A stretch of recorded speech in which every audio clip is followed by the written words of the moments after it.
One claim that is hotly contested by apologists is that Joseph used wood boxes filled with junk and sand, covered in coins, to make it seem like the bank had more specie than it did. There are three sources who make nearly identical claims to this effect. The first to make this claim was Cyrus Smalling in 1841, who had been excommunicated 4 years previous for bringing charges against Joseph. He had previously been a 70. He was quoted in the Mormons, or Never Exposed, published by E.G. Lee, Frankfort, Pennsylvania. The next to make this claim was Oliver Olney in 1843, 1 year after his own excommunication. He had also been a 70.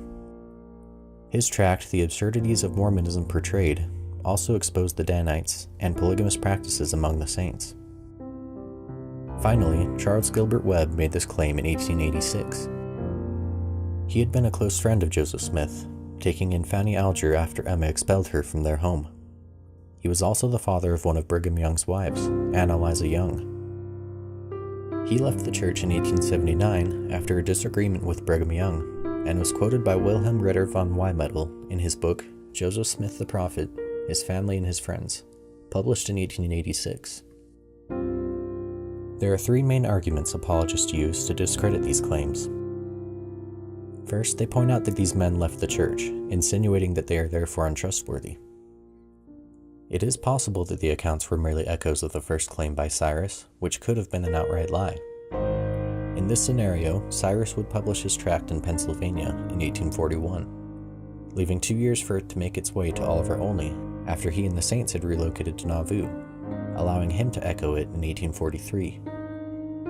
Chauncey would then have to read it before leaving in 1846 for Utah, remembering it for 26 years and finally echoing it to Wilhelm Ritter for his 1886 publication.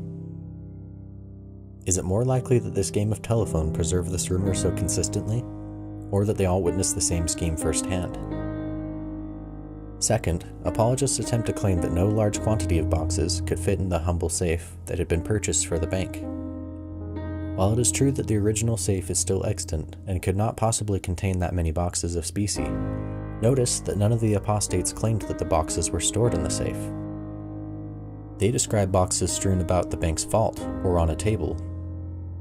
In other words, there was a room or vault dedicated to this display. This argument is merely a smokescreen and is not the win some believe it to be.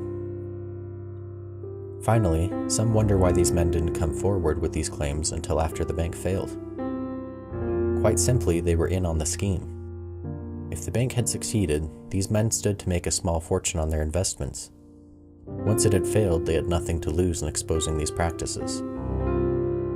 In summary, there's a chance that these three men merely told the same lie, but it is not as likely as apologists would have you believe.